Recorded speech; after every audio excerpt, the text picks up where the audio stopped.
Madame, Monsieur, bonsoir, bienvenue dans ce journal. Voici ce que domine l'actualité. 2023, année de la jeunesse, des actions traduisent cette vision du chef de l'État dans la région du Bélier. Une initiative est lancée par le ministre Touré Mamadou. 1904 jeunes peuvent bénéficier d'un projet d'appui financier. Plus d'1 milliard de francs CFA est mis à leur disposition pour faciliter leurs activités socio-professionnelles. C'est le retour au pays depuis le début de la situation en Tunisie. Le processus mise en place par le gouvernement se poursuit. La troisième vague d'Ivoiriens est arrivée hier soir. En Félix-Houphouët-Boigny d'Abidjan, les 158 ressortissants de retour ont été accueillis par la ministre d'État, Kandia Camara. Bientôt la construction d'un entrepôt de fèves de cacao dans la zone industrielle de San Pedro. Mais avant, le ministre de l'Environnement et du Développement durable, Jean-Luc Assis, lance une enquête publique portant sur le projet. C'est une exigence selon l'article 16 du Code de l'environnement qui stipule que toute activité susceptible de produire des nuisances passe par cette étape. Et puis des représentants du gouvernement yéménite et des rebelles houthis au Yémen ont entamé ce samedi à Genève des pourparlers. Cette rencontre porte sur un échange de prisonniers. L'objectif est de parvenir à un accord sur les détails de l'opération. Elle refuse de voir disparaître son histoire, celle des Soumaoro de Samatigila. C'est suivant certainement cette assertion de Djibril Tamsirnian, le monde est vieux, mais l'avenir sort du passé. Ce passé glorieux des Soumaoro de Samatigila, des guerriers qui ont protégé cette localité du Kabadougou dans le nord-ouest du pays. Une descendante des Soumaoro à cet héritage qu'elle s'engage à protéger et perpétuer. Bénie par ses ancêtres, à qui elle a rendu hommage via une production, cette guerrière est revenue du FESPACO avec une victoire, le deuxième prix, catégorie film école, qui couronne son documentaire sur les traces de mes ancêtres. De cette nuit ouagalaise, le clap de fin du FESPACO a donc vu le sacre d'une jeune étoile du cinéma africain qui va certainement continuer de briller, et c'est une fierté pour la Côte d'Ivoire. Elle est l'invitée de la page culture, Zainab Soumaoro. Bonsoir. Bonsoir. Nous sommes très heureux de vous accueillir. Félicitations pour cette brillante victoire là-bas à Ouagadougou. Merci beaucoup. Moi également, je suis très heureuse d'être parmi vous. D'accord. On se retrouve tout à l'heure pour en discuter un peu plus longuement, le temps de faire le tour de l'actualité. Merci et à tout à l'heure. Il y a désormais des projets d'appui à l'insertion des jeunes de la région du Bélier. Plus d'1 milliard de francs CFA pour aider 1900 jeunes dans cette partie du pays. Le ministre Touré Mamadou avait à ses côtés le président du SEDA pour le lancement de cette initiative à Didier Vich, Kader Sogodougou. 2023, année de la jeunesse. Le président de la République, Alassane Ouattara, lors de son adresse à la nation le 31 décembre dernier, avait donné des signaux forts. Didier Vich, région du Bélier, le coup de pouce du gouvernement pour lutter contre le chômage des jeunes est là. Ils sont au total 446 qui bénéficient de plus de 209 millions de francs CFA pour une insertion socio-économique. Le ministre de la Promotion de la Jeunesse, de l'Insertion professionnelle et du service civique, Mamadou Touré, invite ces jeunes à saisir cette opportunité. L'apprentissage et les chantiers écoles. Donc comme ceux qui sont en bleu là, c'est des jeunes qu'on va prendre, à qui on va apprendre un métier. Et quand ils apprennent le métier, ils travaillent. Ou des jeunes qu'on mettra donc sur des chantiers étatiques. Et ils vont apprendre en travaillant. Les formations de reconversion des jeunes formés mais qui n'arrivent pas à trouver du travail, à qui on peut donner une autre formation pour qu'ils travaillent. Pour les stages de qualification, des jeunes placés en entreprise pour avoir au moins une année d'expérience professionnelle et augmenter leurs chances d'avoir un premier emploi après 1 an. Pour les stages écoles, les jeunes qui ont eu les BTS, qui ont besoin d'un stage pour valider leur diplôme. Tout ce que je dis, c'est maintenant on va faire. Je n'ai pas dit l'année prochaine ou après élection, je dis c'est maintenant qu'on va faire tout ça. Le président du Sénat, présent à cette cérémonie de Didier Vich, salue l'engagement du gouvernement à remettre toute cette jeunesse sur les rails. Chers jeunes donc, de Didier Vich, je voudrais vous inviter à franchir cette mentalité d'assistance. Vous devez recouvrer votre dignité. Tout le monde ne peut pas être douanier. Tout le monde ne peut pas être agent des impôts. Tout le monde ne peut pas être agent du trésor. C'est pour vous dire l'opportunité exceptionnelle que le président Ouattara vous donne. Vous, mes frères, vous, mes sœurs, je vous demande de saisir cette opportunité à travers ces projets. Ceux qui savent bien porter ces projets, demain, ils n'auront plus à aller tendre la main. Pour ce programme, 1904 jeunes de la région du Bélier seront pris en compte. La calculatrice affiche un montant total de 1 352 500 francs CFA. Après Didier Vie, c'est Tébissou qui va recevoir la délégation. Des opportunités que peuvent saisir nos compatriotes qui reviennent. La Côte d'Ivoire continue le rapatriement de ses ressortissants en Tunisie. 158 Ivoiriens sont rentrés à Abidjan dans la nuit d'hier. Ils ont été accueillis par la ministre d'État Kandia Camara. C'est la troisième vague que l'on voit avec Souleymane Doni Songoul en Bakayoko. Ils sont 158. La troisième vague des ressortissants ivoiriens en provenance de Tunisie, fuyant les persécutions et la xénophobie. Au pied de l'avion, le ministre d'État, ministre des Affaires étrangères, de l'intégration africaine et de la diaspora, accompagné de ses plus proches collaborateurs, venus les accueillir et témoigner de la solidarité de la République. On est au troisième vol, comme d'autres vols qui ont précédé, et l'État est totalement mobilisé à accompagner l'ensemble de ceux qui sont prêts à rentrer. On sait qu'il y a un vol demain, il y a un autre vol qui va se faire le 14. Donc c'est essentiellement des mots de remerciement au chef de l'État, de remerciement à Madame la ministre d'État, qui sait mettre à l'œuvre cette vision du chef de l'État à travers cette opération qui se déroule très bien.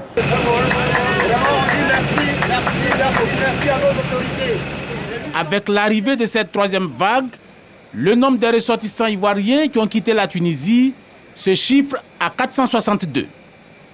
Tolérance zéro pour les constructions anarchiques et les maîtres d'ouvrage véreux. Une dizaine de villas au standing bâties sans permis de construire dans la commune de Cocody, Diorobité, viennent d'être démolies par la plateforme collaborative de contrôle des constructions située sur le lotissement dénommé Diorobité 1 et 2. Ces 9 villas duplex ont été érigées sans le permis, tombant ainsi sous le coup des dispositions de la loi. Pour cette nouvelle destruction, le gouvernement affiche sa volonté de lutter sans faiblesse contre le désordre urbain et de garantir un cadre de vie sain aux populations. Le Conseil national de lutte contre la vie chère a initié une rencontre avec les blogueurs, web activistes et les influenceurs, un cadre d'échange pour partager avec eux les actions menées par le gouvernement. Ils ont aussi exprimé des préoccupations. On voit tout cela dans ce reportage de Michel Bambo. Augmentation du prix du carburant, spéculation sur le prix du pain, coupure intempestive d'électricité, les sujets fusent sur la toile autour de la cherté de la vie. Que fait le gouvernement? Quelles sont les actions menées pour soulager les populations et améliorer leur quotidien? Loin des réseaux sociaux, blogueurs, web-activistes, influenceurs sont face à la secrétaire exécutive du Conseil national de lutte contre la vie chère, CNLVC. Un meet-up pour mieux comprendre. On est les premiers sur les réseaux sociaux à dénoncer, à faire des publications quand le coût des denrées ou même de tout ce qu'on consomme comme carburant, tout ça augmente. Donc c'est important de participer à ce meet-up là pour poser les questions que les gens se posent, relayer les informations que nous avons sur les réseaux. Donc c'était vraiment très enrichissant. Je pense qu'on ne doit pas rester en marge. On doit aller sur le terrain aussi pour constater. Quand aussi le gouvernement fait des efforts, il faudrait que l'information aussi soit relayée. Parce que ce n'est pas que quand c'est mauvais qu'on doit en parler. Quand c'est bon aussi, il faut que nous les blogueurs, on puisse aussi en parler. Et puis s'il y a des choses à dénoncer, il faut que le blogueur soit un élément de relais. La lutte contre la cherté de la vie. Priorité du gouvernement. Plusieurs mesures prises pour juguler l'inflation importée depuis mars 2022. La plus récente, 2 milliards de francs CFA insufflés au secteur de la boulangerie. Les mesures du gouvernement ont été efficaces dans le sens où ça a permis de maîtriser l'inflation dans notre pays. Le gouvernement adapte son intervention en fonction de l'évolution de la réalité parce que nous souhaitons être au plus près des préoccupations des populations. Le prix du pain reste inchangé. Les prix du riz, de l'huile de palme raffinée, du lait, de la tomate concentrée, de la viande de bœuf, des pâtes alimentaires continuent, eux, de faire objet de plafonnement. Sur le terrain, les contrôleurs sont à la tâche. Les populations sont également invitées à faire la police en appelant au 1343. Blogueurs et influenceurs s'engagent dans la dynamique. Allons dans le bas, ça sera bientôt la construction d'un entrepôt de fèves de cacao dans la zone industrielle de San Pedro. Mais l'article 16 du Code de l'environnement stipule que toute activité susceptible de générer des nuisances environnementales doit d'abord faire l'objet d'une étude d'impact. Le ministre de l'Environnement et du Développement durable a donc lancé l'ouverture officielle d'une enquête publique portant sur le projet, une étape pour s'assurer du respect des normes. Grâce Kando. Selon l'article 16 du Code de l'environnement, tout projet susceptible de générer des nuisances environnementales doit au préalable faire l'objet d'une étude d'impact environnemental et social. Et à San Pedro, le futur entrepôt de fèves de cacao n'échappe pas à la règle. Dans la dynamique de la procédure, les populations sont invitées en présence des autorités locales à donner leurs observations sur les différents aspects du projet. Notre activité principale, c'est le conditionnement, le stockage et l'emposage. On veut construire un entrepôt de stockage qui va s'étendre sur 10 000 m², 1 hectare. Donc, tu vas faire au moins une production annuelle d'au moins 10 000 tonnes. L'enquête porte sur la sensibilité du site. Des projets peuvent être donc situés non loin de sites sensibles. Il faut veiller en sorte que tous les résidus issus de cette activité ne puissent pas se retrouver dans le lac, ne puissent pas donc impacter négativement la santé dans cette population. Cette enquête publique, qui dure 10 jours, est menée par l'Agence nationale de l'environnement. Un commissaire enquêteur a été nommé par la tutelle. À la fin de l'enquête publique, Monsieur le préfet de région transmettra le rapport du commissaire enquêteur, y compris vos observations à l'Agence nationale de l'environnement, qui en tiendra compte dans l'instruction finale du dossier. Je vous invite donc, chère population, à vous exprimer sans retenue sur vos inquiétudes et vos espoirs par rapport à cet important projet qui va certainement bouleverser vos habitudes.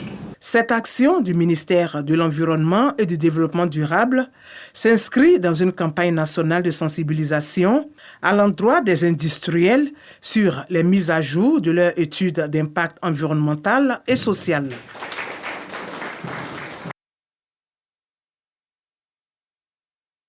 Le maire de la commune s'est entretenu avec des femmes fonctionnaires regroupées au sein du mouvement des travailleurs engagés pour la paix. Kandia Camara s'engage à soutenir les initiatives de ces femmes et jeunes en vue d'améliorer leurs conditions de vie. Fred Oulaï, Walter Amadou Ouattara.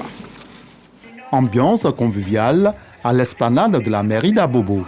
Kandia Camara, maire de la dite commune, commémore la journée internationale des droits de la femme avec le mouvement des travailleurs engagés pour la paix.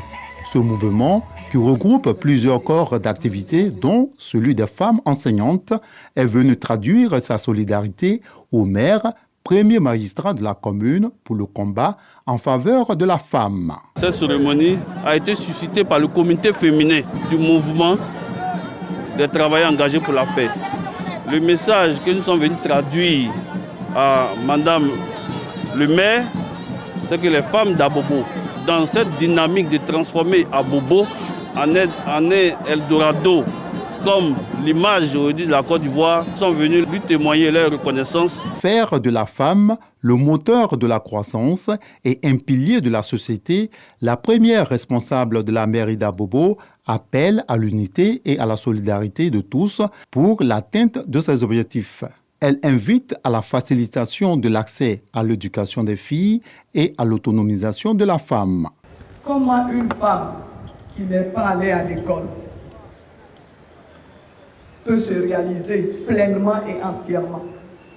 Comment est-ce qu'on peut parler d'autonomisation pour une femme qui ne sait pas comment gagner sa vie? Oui, aujourd'hui, grâce à son Excellence M. Alassane Ouattara, l'école est obligatoire. Donc tous les enfants vont à l'école, tous les enfants doivent aller à l'école. Tous les parents ont l'obligation de scolariser tous leurs enfants, aussi bien les garçons que les filles. Aujourd'hui, ce sont plus de 300 000 femmes qui ont bénéficié des fonds FACSI. Près de 30 milliards de francs CFA.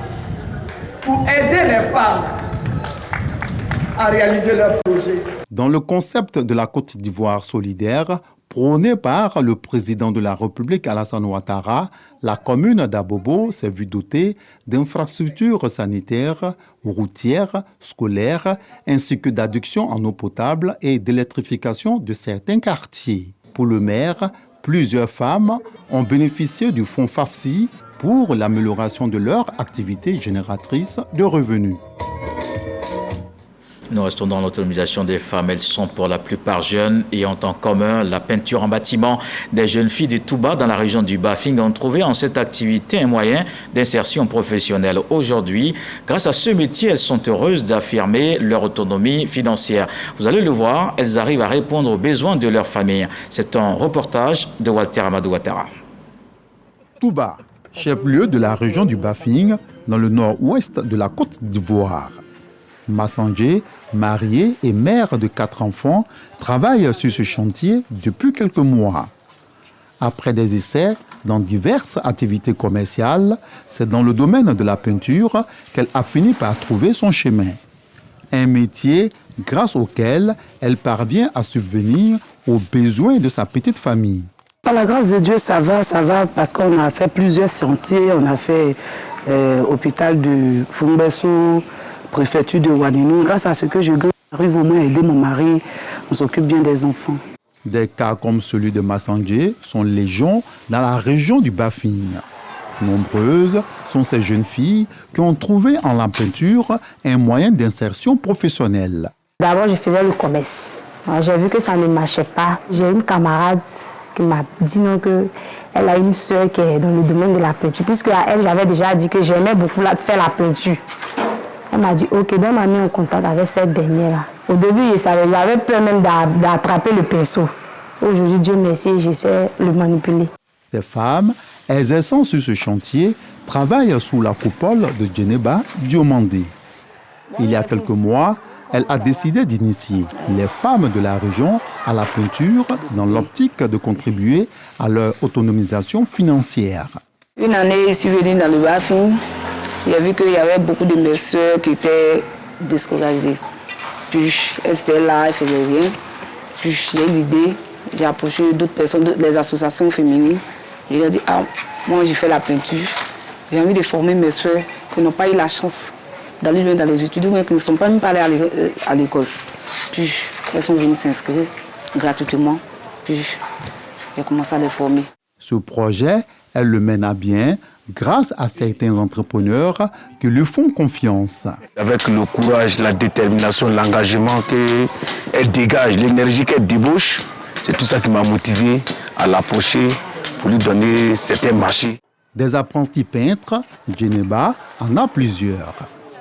Ces dernières sont réparties en fonction du nombre de chantiers disponibles. Je travaille avec 15 éléments et de partage 7. Je mets 7 personnes sur un chantier et puis je mets 7 personnes sur un chantier. Puis je fais le tour des chantiers pour aller voir. Ces apprentis peintres en bâtiment sont aujourd'hui une grande fierté pour leurs familles respectives. Le défi majeur de ces femmes, c'est d'être à l'ère du digital en vue d'élargir leur portefeuille client. À Tengrela, le nouveau chef du canton Nafana, installé officiellement, le ministre Bruno Koné s'est rendu à Papara pour la cérémonie. Il exhorte les cadres et les populations à s'unir autour du nouveau chef Nafana. Le reportage de Charles Tatou. Circonscription administrative issue du département de Tengrela. Papara est aussi le chef-lieu du canton Nafana, dont le trône de la chefferie cantonale connaissait un vide, après le règne du défunt chef.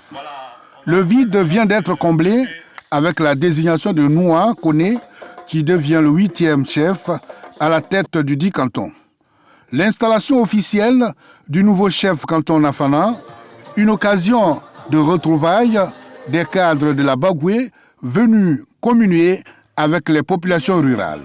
Le porte-parole des cadres traduit la reconnaissance des populations au chef de l'État Alassane Ouattara, non sans formuler quelques doléances. La qualité de vie des populations du canton Nafana sera fortement améliorée si elle avait la possibilité de bénéficier d'un certain nombre d'infrastructures. dont la construction de la maison des chefs sur le site dédié et l'ouverture des routes reliant les différents villages du canton Nafana. Pour le ministre de la Construction, du Logement et de l'Urbanisme, les chefs traditionnels constituent un pont entre les autorités et les populations. Bruno Nabagné connaît de dire « ils méritent respect et considération ».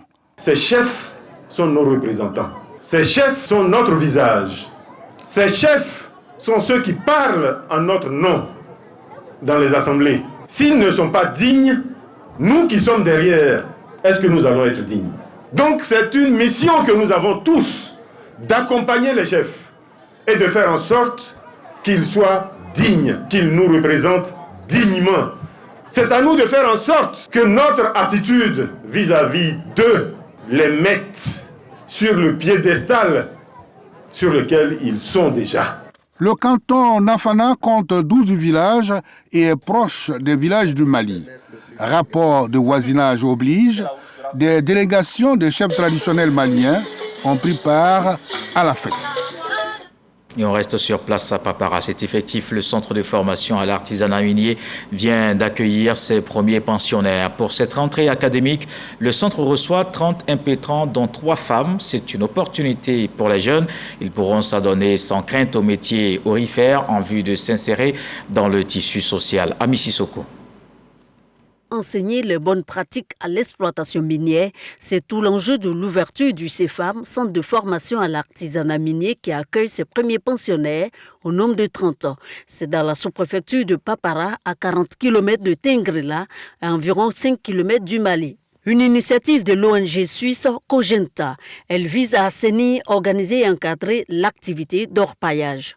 La problématique minière est une problématique aujourd'hui assez importante au niveau national et l'objectif du CEFAM pour nous, c'est de permettre de former les artisans miniers à de bonnes pratiques liées à la filière aurifère, ça veut dire de l'extraction de l'or jusqu'à la vente de l'or elle-même. Au-delà de Papara, ce centre doit servir à la Côte d'Ivoire. Et c'est un projet pilote, c'est à nous, les gens de Papara, de faire en sorte qu'on puisse en créer ailleurs. Durant 3 mois, ces apprenants seront outillés non seulement à l'extraction légale et correcte de l'or, mais également au procédé de reconstitution de reboisement du sol.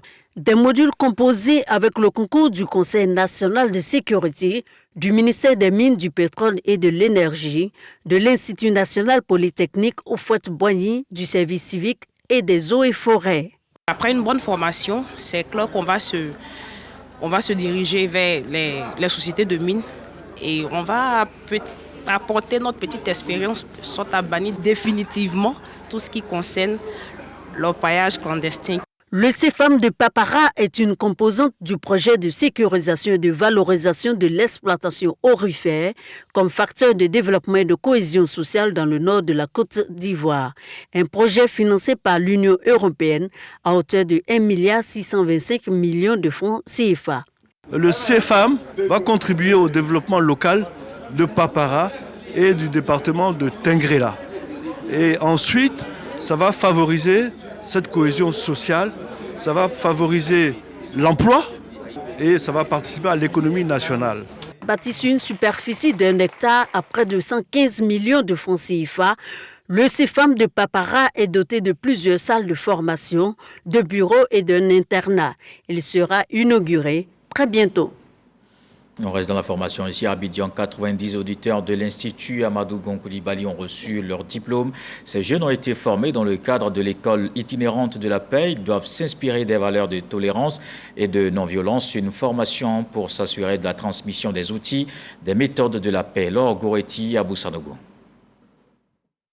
Pendant 5 jours, 90 auditeurs de l'Institut de formation politique Amadou Gon Coulibaly, en abrégé IFP-AGC, ont été instruits sur plusieurs thématiques, notamment les relations internationales, les nouvelles technologies, les risques de désinformation, les questions du genre, le terrorisme et les enjeux de la gouvernance africaine.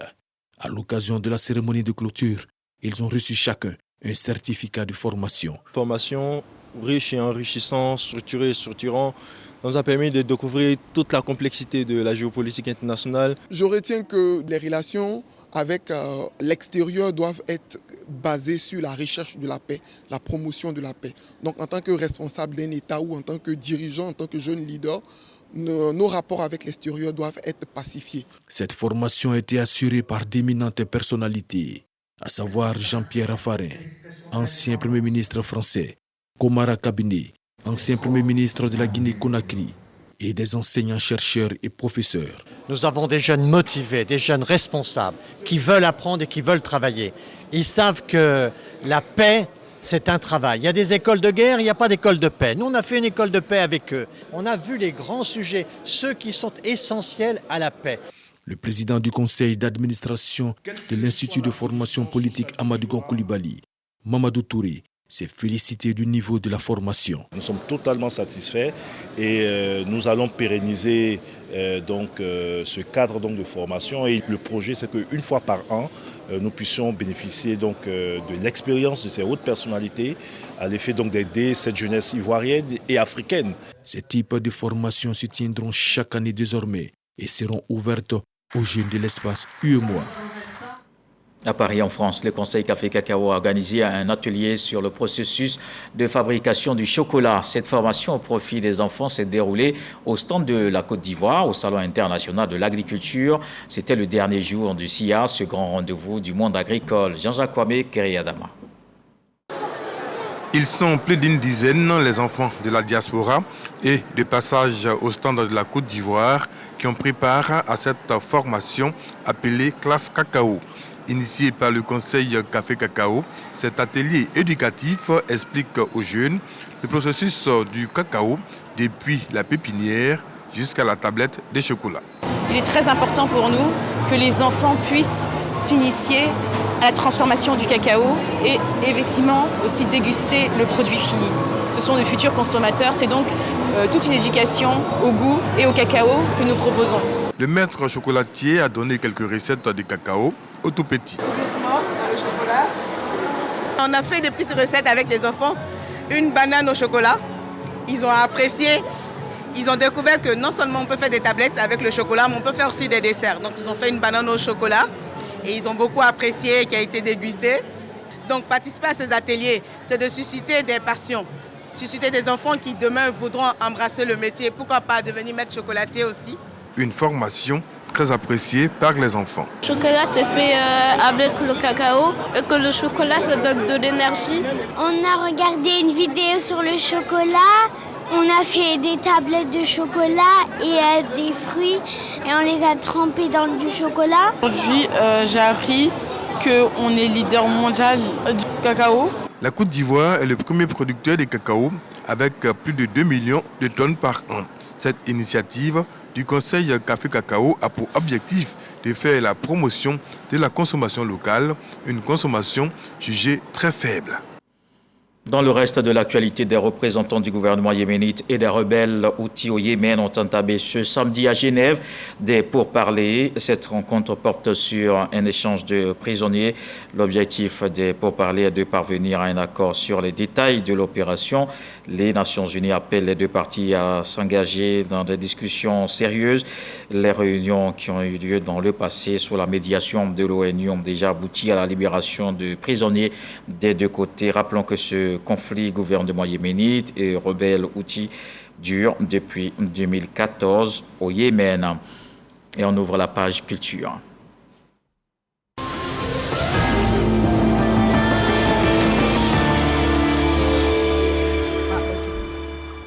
En marge du FESPACO, la ministre de la Culture a rendu visite au Moro Nahaba, roi des Moussi. Françoise Remarque était avec ses homologues du Burkina Faso, du Sénégal et du Tchad. Le guide traditionnel burkinabé a prôné la paix et exhorté à la maintenir sur le continent. Issa Tionayo. La ministre de la Culture et de la Francophonie chez le Moro Nahaba à Ouagadougou. Françoise Remarque, accompagnée des ministres de la Culture burkinabé, malien et sénégalais, est allé rendre honneur à la plus haute autorité traditionnelle burkinabé. Effectuée en marge du FESPACO, cette visite au Moro Nahaba est une reconnaissance au pouvoir coutumier dans ce pays de l'Afrique de l'Ouest. Le Burkina Faso en proie aux attaques djihadistes depuis quelques années. Sa Majesté nous a traduit tout son bonheur de nous voir tous présents, tous unis, pour la cause autour du cinéma, pour la cause autour des valeurs, notamment culturelles. Le Moro Naba est une figure emblématique au pays des hommes intègres. Ses actions en faveur de la population lui ont valu le prix de la paix Macky Sall, une reconnaissance qui ne passe pas inaperçue auprès des personnalités. Le Moro Naba, l'empereur des Mossi, est l'incarnation la plus aboutie de la cohésion sociale, de l'unité nationale, de la paix, de la concorde et surtout de l'amour de l'autre. Ainsi il est perçu au Sénégal, et ainsi il est perçu par le président de la République du Sénégal, son Excellence Macky Sall. D'ailleurs, le prix Macky Sall pour la paix lui a été dédié. Que la culture n'a pas de frontières, le cinéma n'a pas de frontières. On avait donc tenu tous ensemble à venir rendre hommage à Sa Majesté, mais également pour lui faire un peu le point du déroulement du FESPACO. Et je pense que tous autant que nous sommes, en tant que ministre de la Culture, nous repartons donc enrichis. Homme de culture et écrivain poète, le Moro Naba offre des livres à ses hôtes, dont la ministre Françoise remarque. Il insiste sur la préservation de la paix dans la sous-région, gage de stabilité et de développement pour les peuples.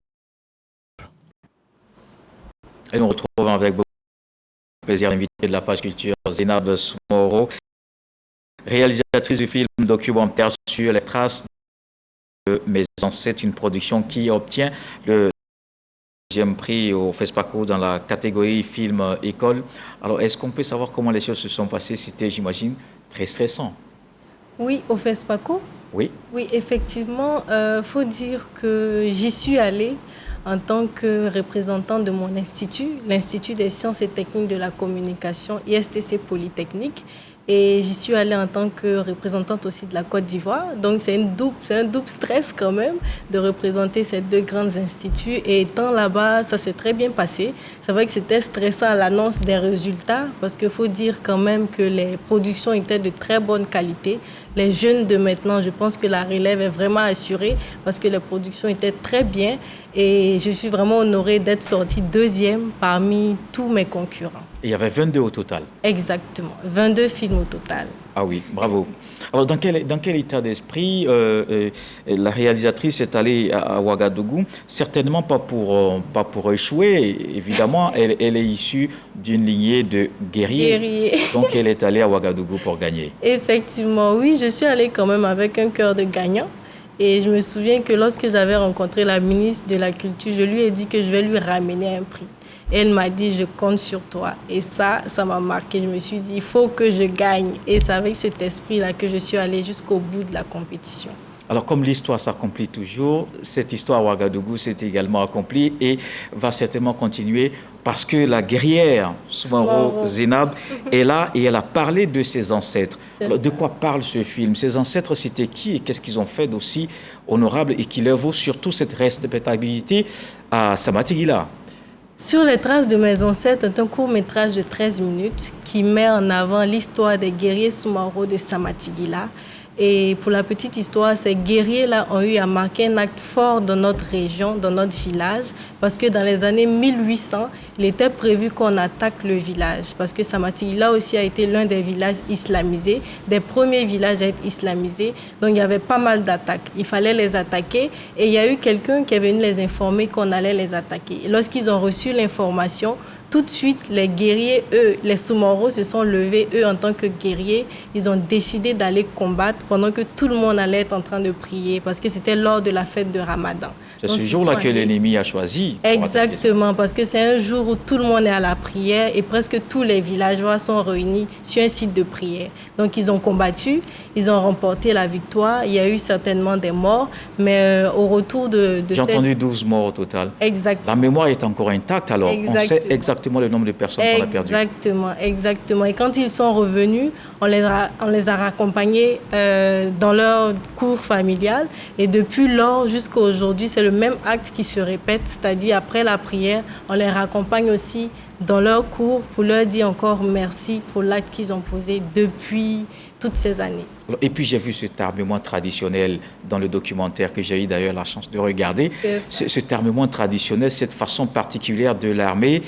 Et il y a parfois, sinon toujours, ces démonstrations lorsque il y a cette célébration faite au Soumahoro. Oui, exactement. Au cours de la cérémonie, il y a des jeunes et c'est très beau à voir parce que c'est les jeunes même qui utilisent les fusils que les guerriers ont utilisés auparavant et ils marquent un coup d'envoi, mais c'est fort en émotion pour moi et lorsque j'y étais, franchement, c'était tout un honneur pour moi d'y être et de découvrir cette histoire. Vous parlez d'émotion, j'imagine comment Soumahoro Zinab, elle-même descendante de ces guerriers, était lorsqu'elle voyait tout ça. C'était dans quel état d'esprit? J'étais beaucoup émue de savoir surtout que je viens de cette lignée-là et pendant qu'on les célébrait, c'est comme si c'est moi qu'on célébrait également. Donc vraiment, j'étais très fière de savoir que je viens d'une lignée de guerriers. Donc aujourd'hui, je me définis également comme une guerrière. Alors, dans cette émotion qui finalement s'empare de tout le monde, j'ai en image cette image de ce vieillard qui a laissé, qui s'est laissé aller, qui s'est laissé aller des larmes sur son visage. Exactement. Alors, comment on peut expliquer autant d'émotions? Je pense que c'est le souvenir, parce qu'il faut dire quand même que le fait qu'ils aient réussi à protéger le village existe toujours et la religion aussi est restée intacte. Donc je pense que c'est quand même un acte fort et c'est une protection vraiment qui leur vaut aujourd'hui tous ces honneurs-là. Alors aujourd'hui, comment vous qui êtes allé sur place, est-ce que vous pensez que vous avez tout dit sur cette histoire ou il y a encore des pans qu'on pourrait éventuellement exploiter? Effectivement, j'ai vraiment un goût d'inachevé parce que la production a été faite dans un cadre bien précis. À peine 12 minutes 40. Exactement, et il fallait vraiment respecter le temps. Mais là, vraiment, j'ai un goût d'inachevé. Je compte vraiment réaliser un long métrage, pourquoi pas, pour vraiment parler en long et en large de cette histoire. Qu'est-ce qu'on n'a pas vu dans le documentaire? On devrait par exemple le voir. Ouais, je pense qu'il y a d'autres familles qui ont participé quand même à toutes ces attaques-là, à toute l'histoire. Donc je pense que, par exemple, on parlait de Kanyanso. Les adversaires, par exemple, eux, j'ai pas eu l'occasion de parler d'eux, de comment ils se sont défendus aussi, dans quel esprit ils étaient, tout ça. Donc pour moi, vraiment, il faut que je puisse aller au bout de l'histoire. Et surtout, comment ils ont fumé le calumet de la paix, par exemple. Exactement. Comment ils se sont réconciliés, comment ils vivent ensemble. Effectivement. Tout ça, vraiment, c'est un pan de l'histoire qu'il faut que je puisse remettre en image pour partager ça au monde entier. Alors, Zinab Soumahoro est sur le plateau, mais il y a plusieurs prix devant elle. Oui. Vous imaginez la guerrière qui gagne toujours. On a le FESPACO ici, on a le CLAP Ivoire 2022, le prix de l'intégration. Et puis, on a aussi le Ciné Carte Blanche 2022. Alors, tout ça pour cette production sur les traces de mes ancêtres. Oui. Mais alors, vous avez la bénédiction de ces enfants. Oui. C'est ce qu'on pourrait tout de suite dire. Exactement. Je pense qu'ils m'accompagnent partout, parce que chaque fois que je vais en compétition, c'est pour gagner. Comme eux, comme ils ont eu à gagner auparavant. Et qu'est-ce qu'elle va nous ramener la prochaine fois? Je compte en tout cas aller encore plus loin, aller encore dans pas mal de festivals. Et j'aimerais profiter de l'occasion vraiment pour surtout, avec ce prix-là, le dédier à Madame Dominique Ouattara. Pour lui dire qu'en tant que l'année de la jeunesse, cette année, je compte vraiment aller encore plus loin, ramener des prix encore à ma patrie, à la Côte d'Ivoire, pour que tout le monde continue à être fier de moi. Oui, mais il y a une précision à faire, c'est votre père qui vous met finalement en mission. Ah oui, parce que ça, c'est d'ailleurs par là que ça commence cette histoire. Effectivement, il faut dire que dans l'histoire, j'ai cherché à mettre deux points essentiels. Le premier, c'est le fait d'emmener les parents à raconter l'histoire aux enfants pour qu'ils puissent s'y intéresser. Et le deuxième, c'est d'emmener les jeunes à aller à la découverte de leur histoire, à savoir d'où ils viennent, parce que lorsqu'on sait d'où on vient, on sait où aller. Parce que j'avais l'impression que le père était un peu oublié dans tout ça. Non, du tout. Du tout. Mais alors, justement, cette transmission du savoir, cette transmission de notre histoire et de notre culture, vous en faites vraiment un pan essentiel. Comment cela peut s'expliquer? Déjà, il faut dire que j'ai découvert le documentaire à travers ce film-là. J'ai vu que c'est un outil assez indispensable pour la conservation de nos histoires.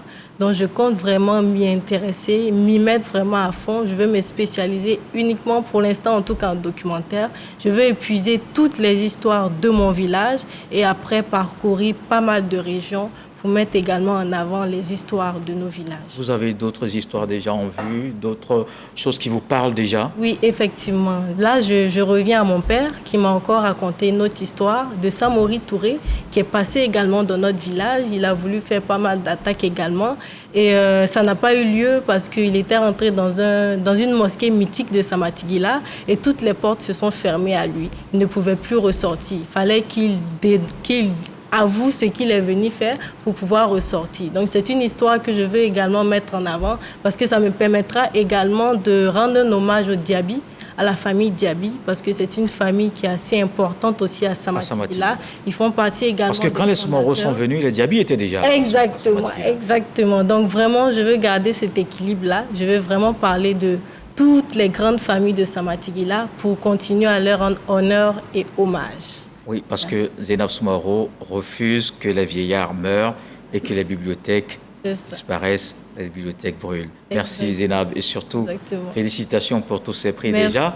Et on vous souhaite, nous, tout le meilleur. Surtout plein de lauriers à l'avenir. Et on vous attend surtout pour les productions à venir. D'accord, merci beaucoup. Merci Zainab, l'invité de la page culture, auteur de Sur les traces de mes ancêtres qui a remporté donc cette production, le 2e prix au FESPACO dans la catégorie film école. Merci, ce journal est terminé. Merci d'avoir suivi. Retour de l'actualité 23h ce soir. Justement, le sage nous apprend que l'héritier du léopard hérite aussi des taches de rosette sur sa peau. Dieu le voulant, on se retrouve demain.